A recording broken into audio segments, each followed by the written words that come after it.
Hello, Steve White, Boy 89 for Steve Arts 89. Well, Star Trek Discovery Season 3 was probably the most problematic season. I mean, after the first season's Klingon War, but that was really a couple of episodes, and the rest of the season wasn't as bad once they got away from that element.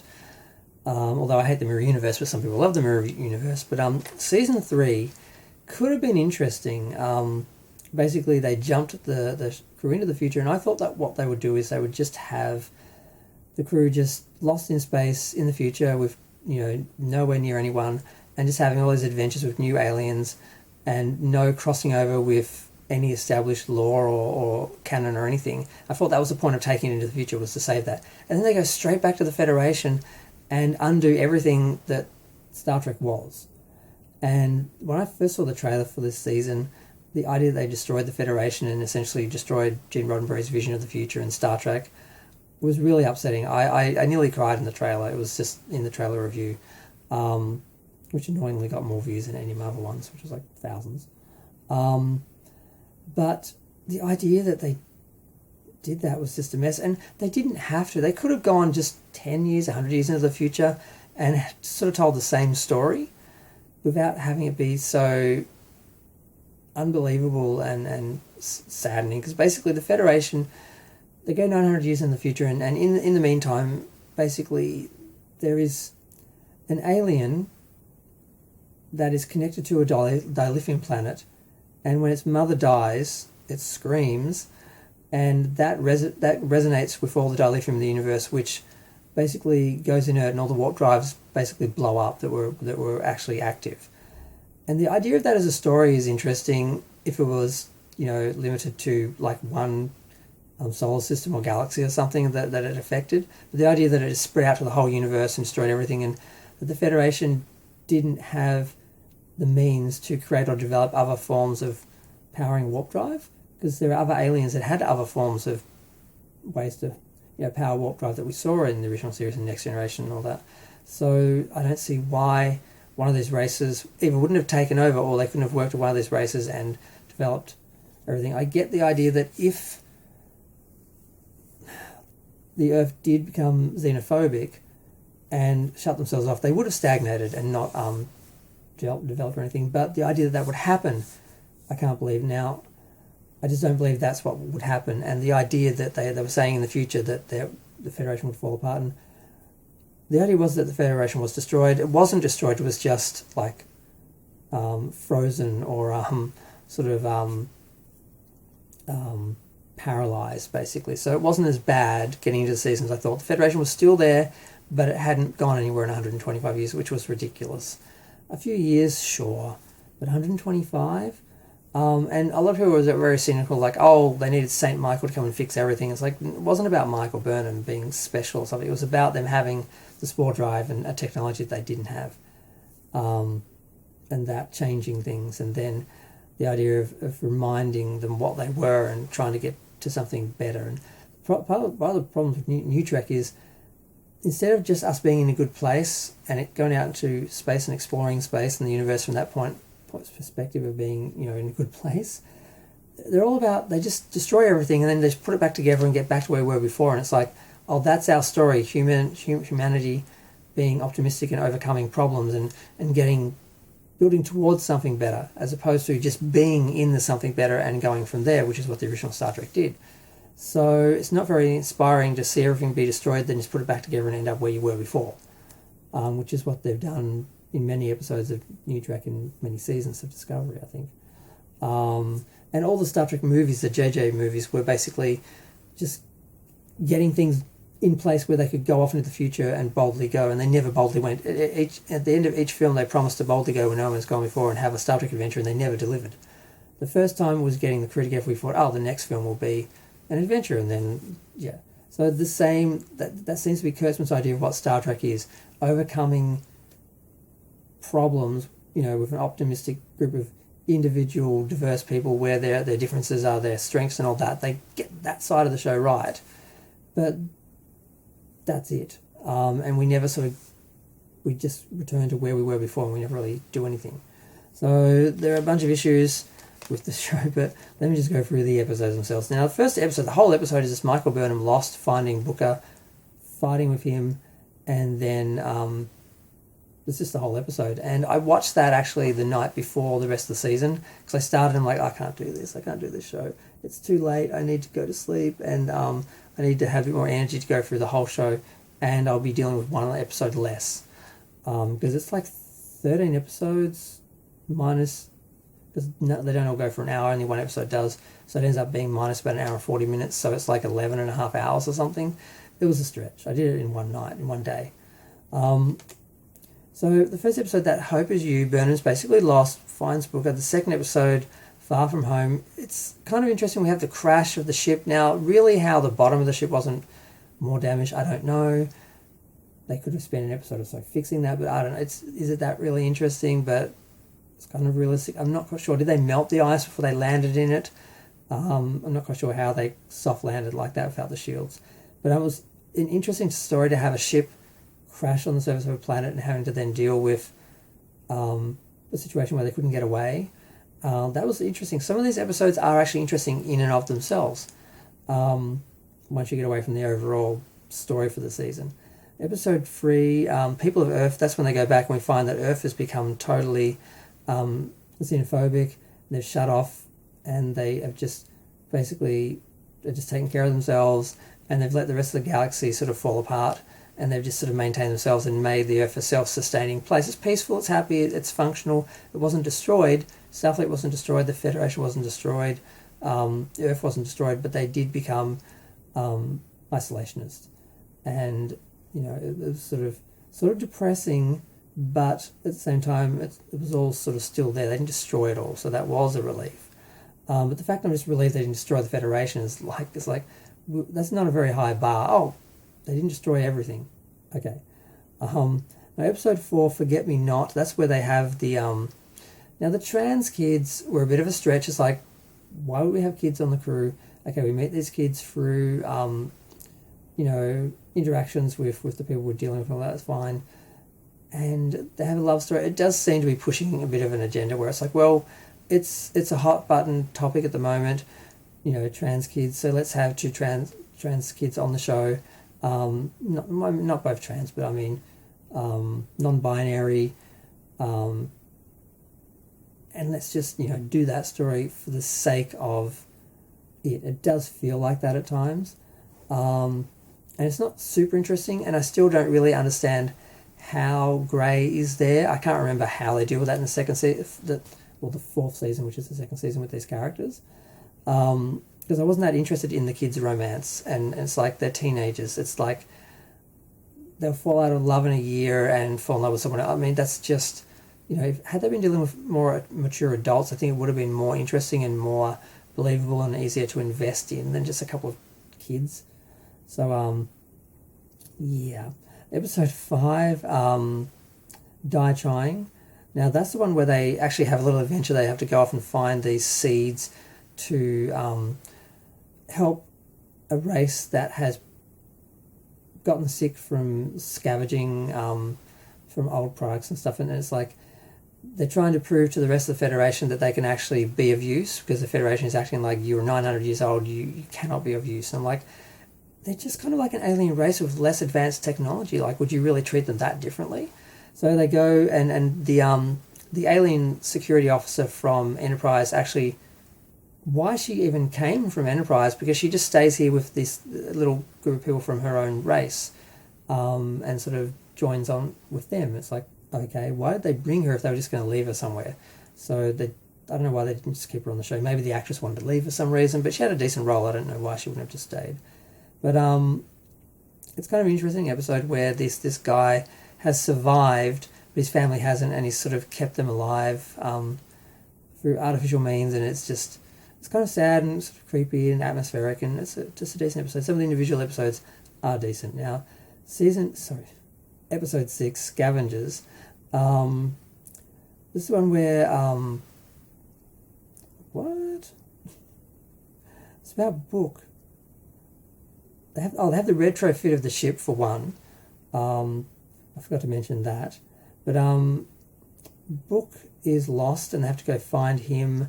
He's in this Orion slave colony and they free them, and they free a Andorian character who is actually the actor who was like Mary Wiseman's husband. It's okay. It was, the Orion guy was kind of hot. I couldn't help like looking at him. But yeah, Unification 3, let's just jump to the next one.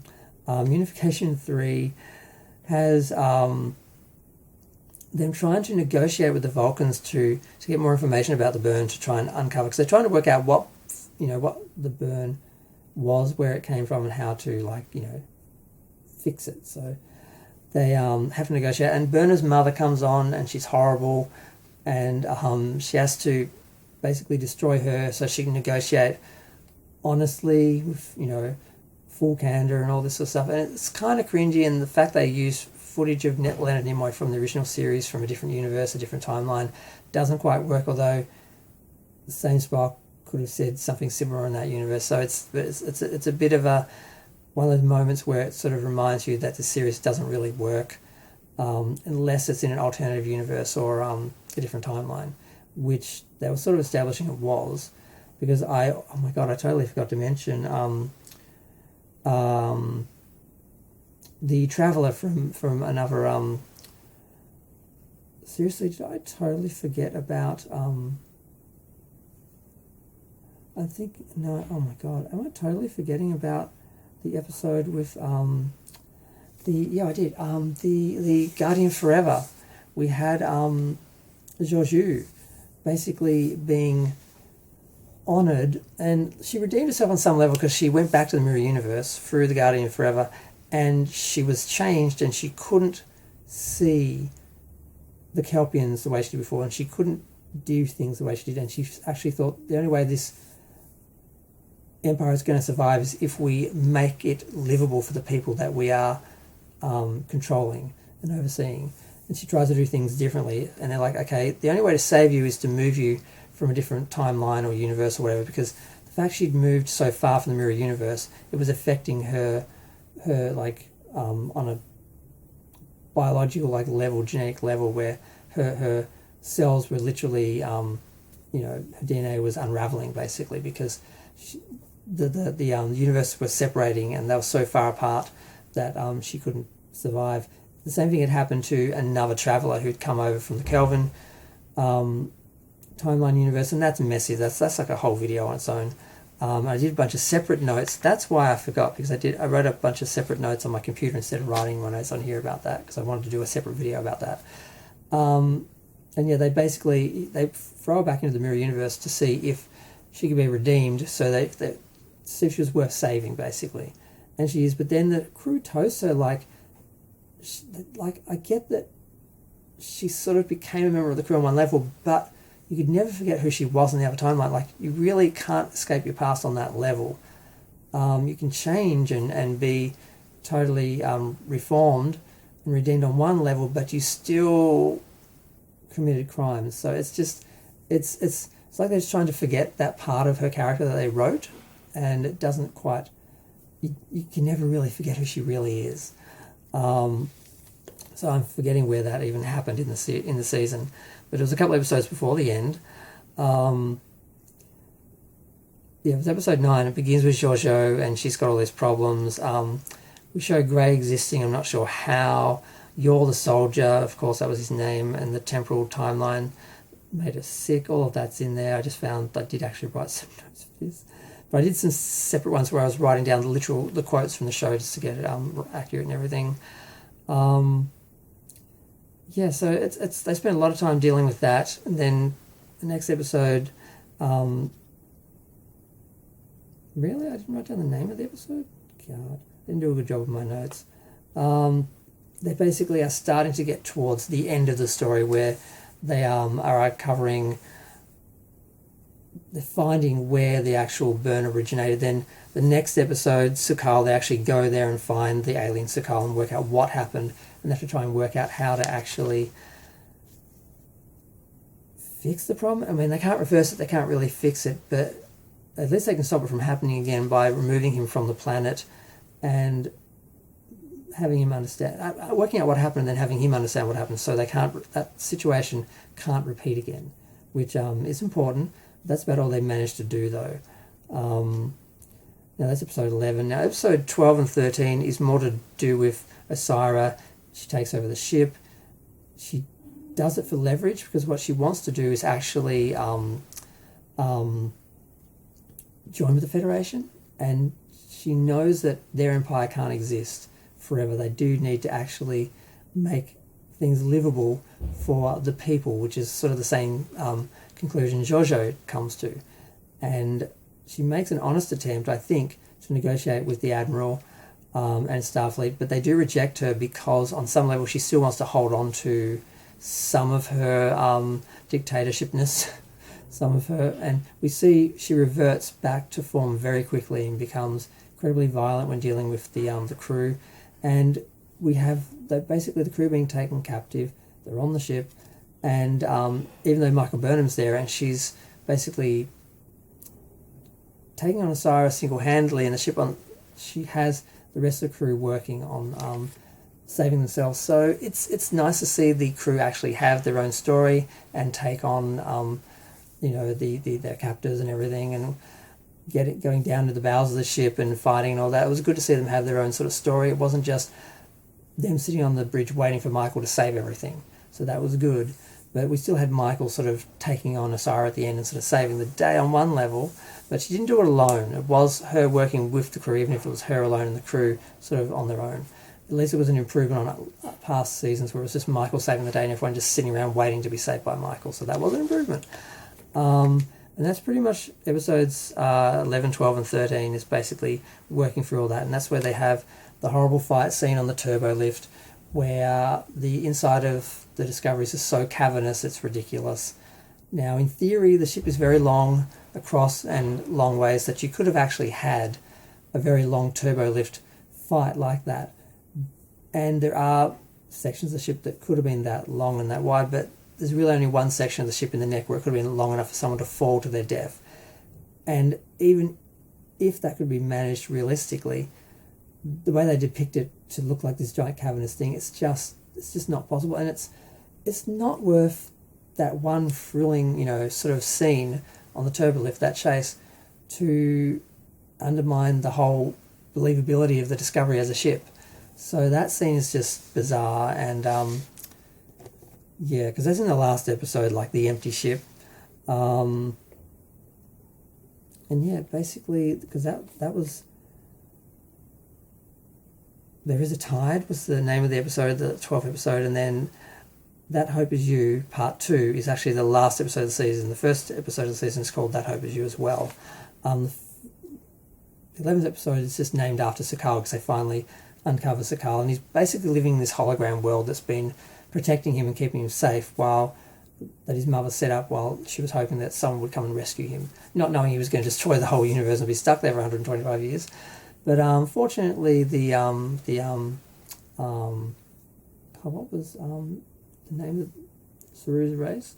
Either way, they live long enough for that. But just so many things with the season didn't work.